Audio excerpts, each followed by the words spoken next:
guys, I'm Amrita Agrawal from Amrita Agrawal Coaching Center. मैं आपके लिए एसएससी सीजीएल टीयर 2 का प्रीवियस ईयर क्वेश्चन लेके आई हूँ। ये एसएससी सीजीएल 2020 का मेंस का क्वेश्चन है जो 29 जनवरी 2022 में पूछा गया है। मैंने और भी क्वेश्चन सॉल्व करवाए हुए हैं जिसका लिंक आपको डिस्क्रिप्शन बॉक्स में मिलेगा। एक प्लेलिस्ट बनाया है जिसमें कि सीजीएल टीयर 2 के प्रीवियस ईयर जितने भी क्वेश्चंस मैंने सॉल्व करवाए हैं और अभी करवाऊंगी उन सब के लिंक आपको उसी प्लेलिस्ट में मिलेंगे और प्लेलिस्ट का लिंक मिलेगा आपको आई बटन पे और डिस्क्रिप्शन बॉक्स में। तो चलिए स्टार्ट करते हैं। 29 जनवरी 2022 में पूछा गया ये क्वेश्चन है G is the centroid of triangle A B C where A B B C and C A are 7 cm, 24 cm and 25 cm respectively. Then BG is. आपको कह रहा है कि एक ट्रायंगल है जिनके 3 साइड हैं 7, 24, 25 सेंटीमीटर के और उसमें एक G सेंट्रॉइड है उस ट्रायंगल का। तो आपको बताना है कि BG की दूरी कितनी होगी। बहुत इंटरेस्टिंग क्वेश्चन है और बहुत ज़्यादा इम्पोर्टेंट तो है ही। देखिए किसी भी ट्रायंगल में अगर ट्रायंगल्स के तीनों साइड्स अगर आपको 25, 24 और 7 दे के रखे हैं तो इसका मतलब ये राइट एंगल ट्रायंगल है बिकॉज 25 का स्क्वायर होता है 24 के स्क्वायर और 7 के स्क्वायर के सम के इक्वल। 25 का स्क्वायर हो गया 625, 24 का स्क्वायर हो गया 576 और 7 का स्क्वायर हो गया 49। 576 में 49 ऐड करेंगे तो किसके इक्वल हो जाएगा? 625 के इक्वल हो जाएगा। और ये पाइथागोरस का रूल है और पाइथागोरस का ये रूल तभी अप्लाई होगा जब ट्रायंगल होगा राइट एंगल ट्रायंगल। क्लियर? आपको क्वेश्चन बताते हुए कम से कम ये क्लियर कर दिया है कि ये राइट एंगल ट्रायंगल पे बना है। दूसरी बात उसने कहा है कि जी इस ट्रायंगल का सेंट्रॉइड है। सेंट्रॉइड कहाँ बनता है?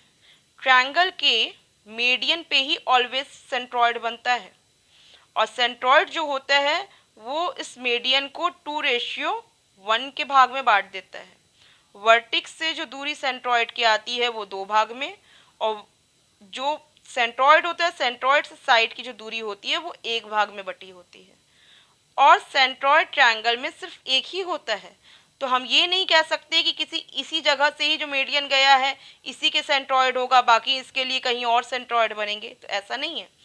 अगर इस ट्रायंगल का अगर दूसरे वर्टिक्स से भी अगर हम मीडियन बनाएंगे और जो सेंट्रॉइड मिलेगा हमको वो यही मिलेगा। ट्रायंगल में सेंट्रॉइड सिर्फ एक होता है और जो कि ऑलवेज मीडियन से होके जाता है और वो सिर्फ एक ही पॉइंट पे कट करता है और वो वर्टिक्स से और साइड के उसमें 2:1 का अनुपात पे वो उसको बांट देता है।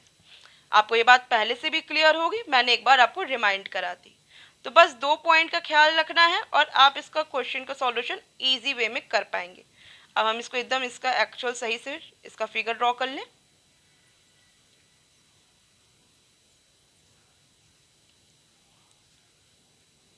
हाँ, तो ये अब हो गया ए बी सी।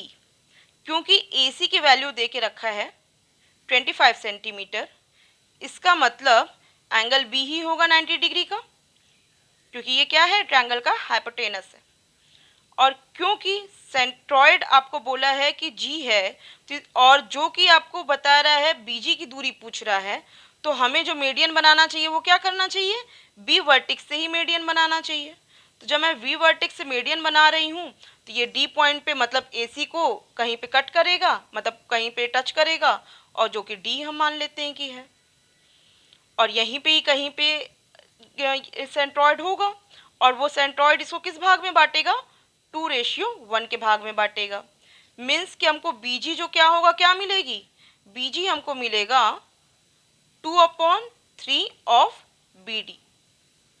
मतलब कि हमको जो बीजी वैल्यू निकालनी है अगर हम बीडी की वैल्यू निकाल दें और उसका 2/3 भाग कर लें तो हमको बीजी की वैल्यू मिल जाएगी इजी वे में।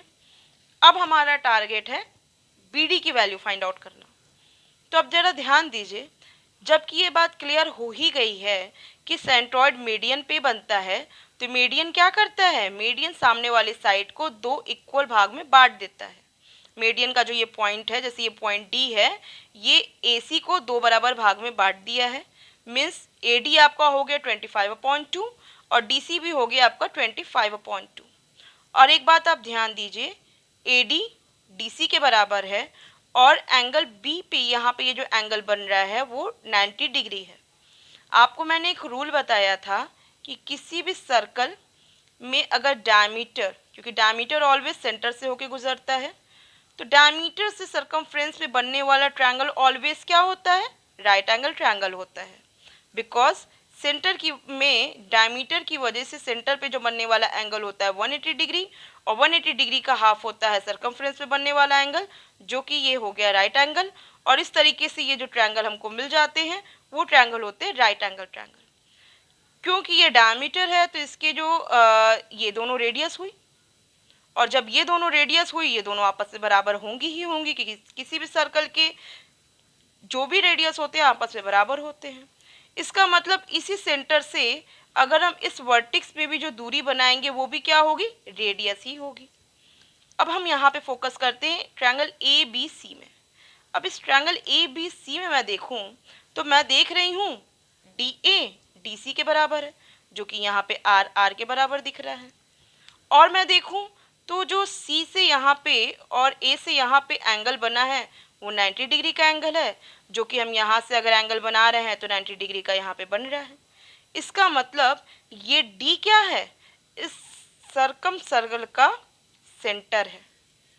क्लियर? इस वजह से DA, DC, DB इस सर्कम सर्कल का सर्कम रेडियस हो गए, परिवृत्त का परित्रिज्या हो गए। और इस वजह से क्योंकि AD की वैल्यू 25/2 है तो DB की भी वैल्यू क्या हो जाएगी? BD मीन्स DB BD एक ही बात है, इसकी वैल्यू हो गई 25/2। तो हम इसकी जगह क्या लिख सकते हैं? 25/2 लिख सकते हैं। बस इसी को सॉल्व करना है हमें। 2/3 इंटू 25/2, 2 से 2 कट गया, 25/3 वैल्यू आई। 25/3 क्या हो जाएगी? 8 एंड 1/3 हो जाएगी। बहुत सिंपल था, बस कुछ लॉजिक्स लगानी थी। जो सारे रूल्स मैंने आपको ऑलरेडी क्वेश्चंस में बताए हुए हैं, और ये क्वेश्चन बहुत ज़्यादा इंटरेस्टिंग है और साथ में इम्पॉर्टेंट तो है ही। और आई होप मैंने आपको हर एक पॉइंट इस पर समझा पाई हूँ। अगर आपको कोई डाउट हो, फिर भी अगर कोई डाउट हो तो आप कमेंट बॉक्स में अपने सारे डाउट्स क्लियर करने के लिए अपने डाउट सेंड करिए। और अगर आपको मेरा वीडियो पसंद आया है तो इसे लाइक कीजिए, और आप चाहते हैं कि मैं आपके लिए अच्छे क्वेश्चंस लेकर के आऊँ, जैसे कि अभी मैं CGL Tier 2 के क्वेश्चंस करा रही हूँ, अभी मैं बेसिक पे भी आऊँगी और सारे क्वेश्चंस चैप्टर वाइज भी करवाऊँगी। और सबको, क्योंकि अभी क्या हो रहा है कि मेंसुरेशन के इतने ज़्यादा क्वेश्चंस पूछे जाते हैं Tier 2 में कि सारे मैंने मेंसुरेशन के ही क्वेश्चंस अभी पिक किए हैं। उसके बाद मैं अदर क्वेश्चंस को पिक करूँगी और आपके लिए रोज़ लेके आऊँगी। और दूसरी बात कि मैं बेसिक से भी, क्योंकि बहुत से स्टूडेंट्स की डिमांड है कि बेसिक से आपको कंसेप्ट क्लियर करा के चैप्टर वाइज बताया जाए, तो मैं उसका वो भी वीडियो लेकर के आने वाली हूँ। अगर आपको मेरे वीडियो समझ में आते हैं और पसंद आते हैं तो मेरे चैनल को सब्सक्राइब कीजिए और बेल बटन दबाइए, जिससे कि ईजिली मेरे वीडियोस के नोटिफिकेशन आप तक पहुंच सकें। तो आई होप आपको मेरा ये वीडियो पसंद आया हो। अगर जो भी आपके कमेंट हो कमेंट बॉक्स में दीजिए। Thank you.